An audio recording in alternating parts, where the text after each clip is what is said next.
Good evening. I'm joking, I think it's maybe like 1 o'clock now. But anyway, excuse the state of me to start with. I mean, do you like my earrings? I think they're pretty cute. I'm feeling very autumnal today, guys. But anyway, I'm in the middle of cleaning like my whole flat and sorting out Alfie's winter clothes and changing them from summer to winter and just doing a massive sort out. So that is why my hair is thrown up in a ponytail and I look a little bit disheveled. Anyway, I thought I would come on here today and answer some questions. I asked you guys over on my Instagram for some anonymous questions and you guys went off. Like, I got so many. Some of them I will not be reading out because, yeah, you did not hold back. I've screenshotted like all of them, but I haven't even screenshotted the ones that I want to answer. So I'm probably just gonna have to go through and pick the ones that I want to answer. But I've also ordered a Subway because I just thought, you know, little mukbang moment. Why not? Alfies Dad's. So I took the opportunity to order myself some lunch. I'm just gonna have some water because otherwise I get so dehydrated. Stunning. Right, let's actually open this box. I can't even remember what I ordered. I think I ordered like a plant patty sub. I only got a 6-inch one and then I also got some hash browns. These didn't say that they were vegan, but I honestly don't really care. I was just kind of fancying them. I also got myself a chocolate cookie for dessert, so I'm very excited about that. I never normally order Subway. I don't really know what I'm doing there. I know it sounds really stupid, but I get really overwhelmed because I walk in and I'm like, well, what bread do I want? What filling do I want? And then they're asking all these questions, there's people behind you, and I just get like a panic attack. So it was easier for me to order it on Deliveroo. This is her. It's a plant patty, vegan cheese, cucumber, peppers, and sweet onion, I think. Let's just give this a quick go before I get into the video. I've been rambling and talking about food for ages. That's pretty good. So, as I said, I asked you guys over on Instagram for some anonymous questions. I did it anonymously because I kind of thought it'd be interesting to see if any other questions get thrown out that people are scared to ask. But anyway, the first question I'm going to answer is, can you explain how you and Charlie got together? Me and Charlie met in 2017 when we were both working at Costa. He was a little bit of a higher like level than me, I want to say, and he was covering my store. And I walked in and I saw him and we got on so well. We both got into different relationships. I've explained it quite a lot on my TikTok, so I'm not gonna go into too much detail, but we got together purely because I had just come out of a relationship, well, kind of. I was kind of in like a situationship with Alfies Dad and we ended that, and Charlie was in a very long relationship as well and they had recently ended. So when me and Charlie have always been friends, so we would always speak on Snapchat and things like that. And he then, I remember this so well, he sent me a Snapchat like all aboard the single train and I was like, what? Like I never expected him and his girlfriend at the time to split up. Like I thought they were literally gonna get married. So I was really in shock, and because it was such a big thing for him, I think I was a massive help to him in sort of coming to terms with it and getting over it. And I was a shoulder to cry on, and he was also my shoulder to cry on because I was very early pregnant. I also had thought that at this time I had been through a miscarriage, which was something that Alfies Dad didn't really understand at the beginning. I'm not going to go into too much detail about that, but yeah, basically Charlie was a massive help to me and I was a help to him too. And then over time, I think just because we were talking so much and we were confiding in each other so much, I think we just ended up sort of gaining a few feelings for each other, and then we were like, oh, let's meet up. And we met up and we went to Wagamama's and we just clicked. Love at first sight, okay?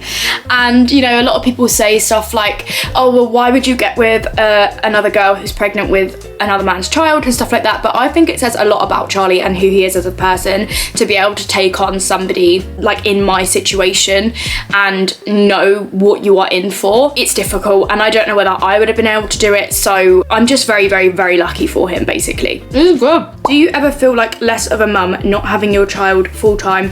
I'm 50-50 with my child's dad and feel like a part-time parent. I didn't have a child expecting to only be a mum half the time. So, yes and no. I don't think I ever feel less of a mum. I think I will always be Alfie's mum. I will always be the parent that he lives with, that I raise, and I will always take pride in that. However, I do completely understand how you are feeling, because it's so different when you are with your partner, with your child's dad, and they're constantly around you because there's no one else for them to go to half of the time. So I do completely resonate with how you are feeling. However, you just kind of have to take it as not a positive, but you need to use the time that you don't have your child with you in your presence. You need to use those times to be productive or do things that you love doing. Go and take yourself out for a coffee, for a walk. I always use this time so preciously. I will normally plan out in my head what I'm going to do on the days that Alfie is with his dad. Obviously 2 of those days I work. Actually, no, that's a lie. I dropped my Monday shift. So I will no longer be working on a Monday, which is amazing. But anyway, I kind of pick and choose what I'm going to do on my days. Sometimes I will literally just chill out because that's what I need. Sometimes I'm burnt out and I just want to sit down and watch a series and cook myself some nice food. Other times I will clean the entire flat, which is pretty much what I'm doing today, and I made a plan in my head to squeeze in this video as well. I obviously do a lot of work on social media and filming and editing, so a lot of the time I will also dedicate a portion of my day to doing that. So I think it just depends on how you look at it, but I do completely understand where you are coming from. So for example, in my situation, me and Charlie are choosing not to have a child for a little while yet, purely because right now I have so much time, and that time I wouldn't have if I was still with Alfie's dad. Who do you miss the most? This is a hard question. I would probably say I miss my friend who passed away in 2016. I miss him the most because I just know that I'm never going to see him again. But again, it's just one of those things, like life will throw things at you and it's how you choose to recover from it and move on from it and learn to live with it that matters the most. It's not long past his 7-year anniversary. We very sadly lost him to him ending his own life, and it was a very long time ago now. I mean, I was 16, me and my group of friends were 16, but we lost a very valuable member of our group that day. And yeah, I think me and my friends will just always miss him the most. Grief is a very funny thing, but 7 years down the line, I feel like we all will constantly be on edge of something like that happening again, to like, because we would never have expected that to happen, and it did. So it really does just show that mental health is so relative to the person, because you just would never have known that he was going to do that. So yeah, I would definitely say that I miss him the most. The worst trouble you got into as a kid. As a kid, I remember when I was about 13 years old, I think. It was like 2 days before Christmas, and me and my friend went to town, and she was, I feel like everyone goes through like a stealing spree. I didn't so much. I was just kind of the accomplice. Like, I was there. I'm not gonna lie, I was probably egging it on, which, don't do that, by the way. Please don't do that, because it's so bad. But anyway, I went with my friend and she was stealing loads from Primark, and we went in and she got loads and we left. I didn't steal anything. And then she said, oh, I might go back and get some more. I said, no, don't. You've got loads, just leave it. like, you don't need to risk it any more than you have. And she was like, no, it'll be fine. So we went back in, got caught, and I basically what she said to me, I really hope she's not watching this. Basically what she said to me is she was worried that she might have been pregnant at the time. So because of that, she was like, please, can you just take some bags and, you know, take the wrap with me, even though I didn't do anything. So I was like, okay, and I did, and then they called the police and we got banned. But I remember messaging my mum and calling my mum or whatever and saying, look, I did not do this. Like, I would tell you right now if I did this, and I didn't. And she believed me, so she went and bought me an outfit and a coaster afterwards. Do you know what? That is class A parenting because she knew that I didn't do it. She knew I wasn't lying. But yeah, that was probably one of the worst things I've got in trouble for. One friend you are thankful for. Definitely my best friend, Akira. We've been through absolutely thick and thin together for years, and I honestly don't know where I'd be without her.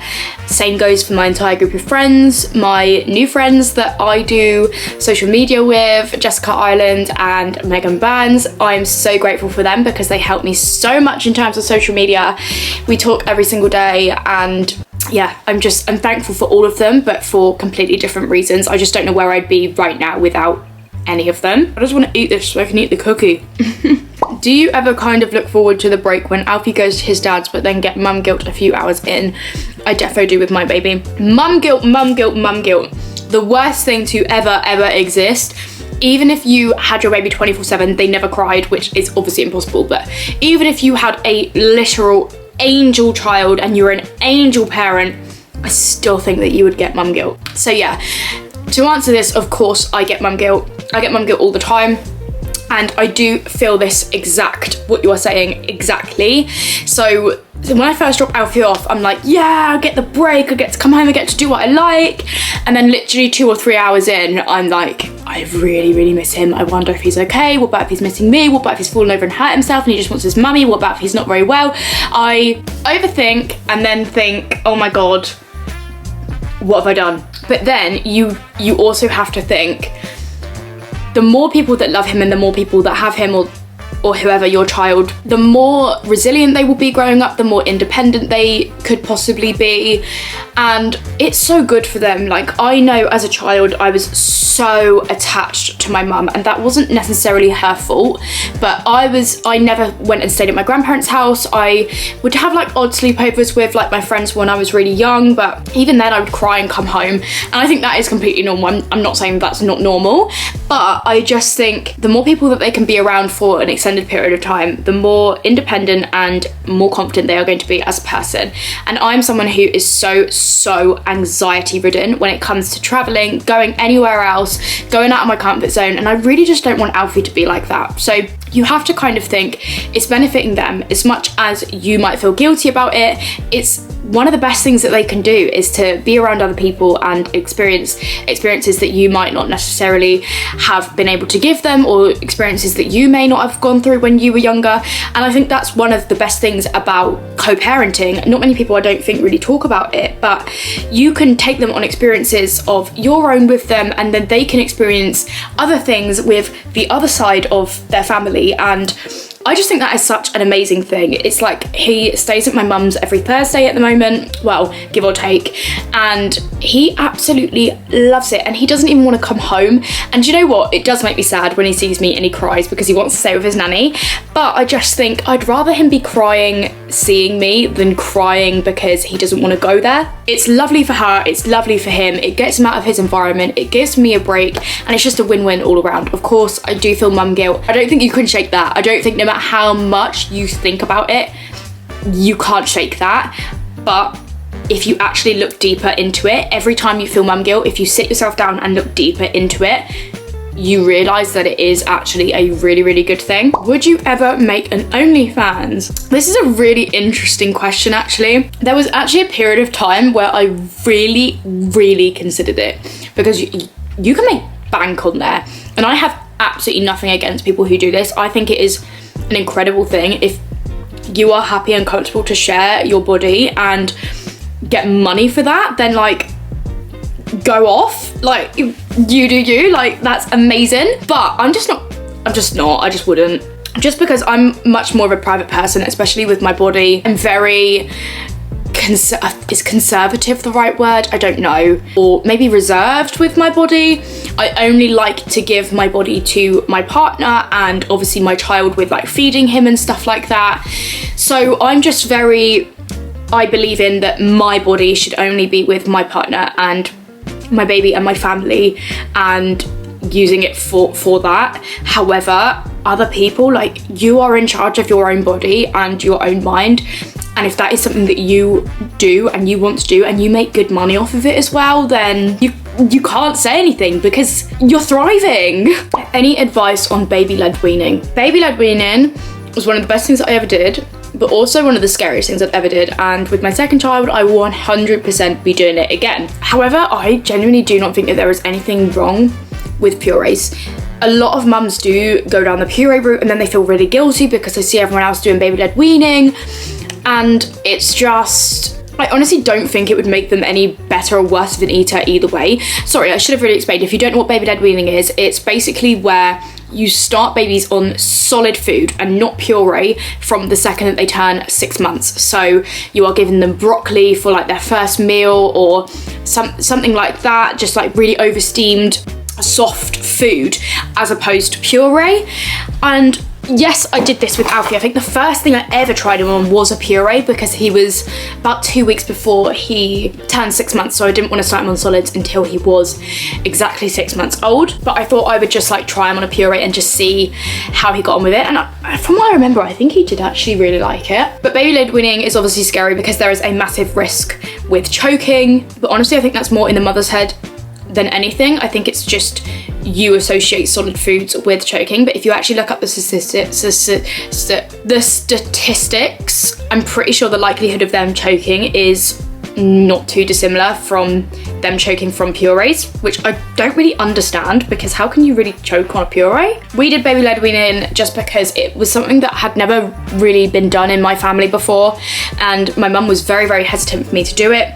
But I basically used to just over steam vegetables to the point that they were like crumbling. So if anything was in his mouth and it was to go down the wrong way, it would literally just melt into mesh. There was no way he would even be able to choke on it. And if worst case ever came down to it, I would always have my iPad on the side with a CPR, an infant baby CPR video, just in case I needed to refer to it. Never ever put the straps around them on their high chair until they're old enough. Like Alfie's 19 months now, he needs the straps on his high chair or he will literally just stand up and throw himself off, which he's never thrown himself off, but he's stood up a couple of times when I've forgotten to put the straps on him. So yeah, don't put the straps on them. Have a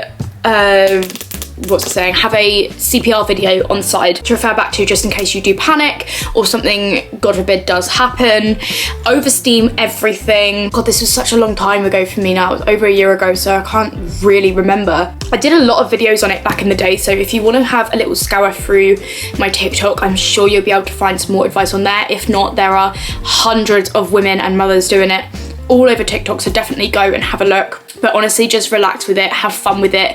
It's supposed to be a really nice like bonding session with you and your baby, finding out what they like, finding out what they don't, seeing if they are allergic to anything. That's another one. Make sure you introduce allergens separately, just because otherwise if you put, say, nuts and milk in one food item and then they eat it and they react, you are then not going to know what they are reacting to. So yeah, I would definitely just have a look on my TikTok or other people's TikToks for a little bit more in-depth advice, but that is all I can remember from it. Now I'm going to move on to the start of the show. This is the vegan double chocolate cookie. It's so good. Charlie bought it for me before and unreal. Beautiful. Anyway, I think I've rambled on far too much, so I'm literally going to answer one more question. This one is quite a heavy one, I suppose. Do you ever wish Charlie were Alfie's dad? This is such a... it's a hard question for me to answer. My life would be easier, but it also wouldn't be easier if Charlie was Alfie's dad. As I touched on a couple times in this video, I have so much time to do what I want, and oh, that exposure was terrible. Yeah, anyway, I have so much time to do what I want and sort things out and make myself feel better, get a bath and, you know, just have some... Why is that happening? Let me just like turn this around and hope that this doesn't happen anymore. Charlie being Alfie's dad would be obviously ideal because he's my partner. We'd be one family. I mean, we are one family now, but not biologically, not that that matters. But I think everyone's sort of dream is to be with someone, have a baby, have multiple babies, get married, have a house, and just do it all kind of traditionally. I feel like that's what most people idolize in their mind. So, you know, that was my dream for years when I was younger, and I never expected my life to go the way that it has. But I just think that was the way that my cards were dealt, and I would not have it any other way now. As I said, I get so much time. I love watching Charlie and Alfie's relationship, even though they're not biologically related. They just have such a lovely relationship, and you know, it gives me and Charlie time to grow and learn, and it almost gives us, like, not for me so much because I will always be Alfie's parent, but it also just gives Charlie a kind of taster into what life will be like when we have our own children together. And I think that's really nice because not a lot of parents get that. You just get thrown into it, and yeah, he just kind of sees it from a little bit more of an outside point of view and gets to really see an insight to his future. And obviously, if Charlie was Alfie's dad, Alfie wouldn't be Alfie. He wouldn't have his characteristics, he wouldn't have his little features of his dad, which all make him him, and I would never want to change him. He's just the perfect, most amazing, gorgeous little boy.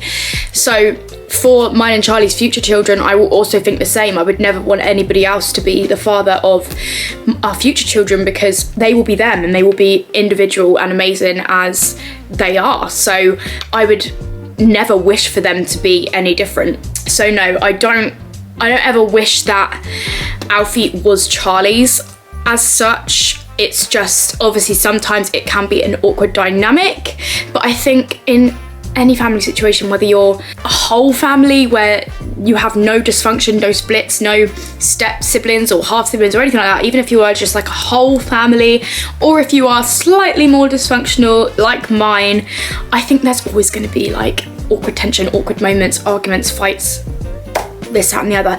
So I honestly would never change a thing. Anyway, I'm gonna go and eat my cookie now because I've literally had one bite of it and I really want to demolish the whole thing. I really hope you liked me answering anonymous questions. Let me know if you want me to do this again, because it was so fun, like just reading all the questions and having no idea who they came from. I was finding it so interesting. I was like, I just love to know who sent this. That Subway, it was a solid 10 out of 10. I would 100% get that again. I will definitely be Subway's new regular customer, I think. But yeah, anyway, if you like this content or you like this video, please hit the like button, hit the subscribe button if you want to see more from me, and turn on your notification bells. I post every Friday at 9 AM, so definitely watch out for that. Make sure you are there. And other than that, I will see you in next week's video. Bye!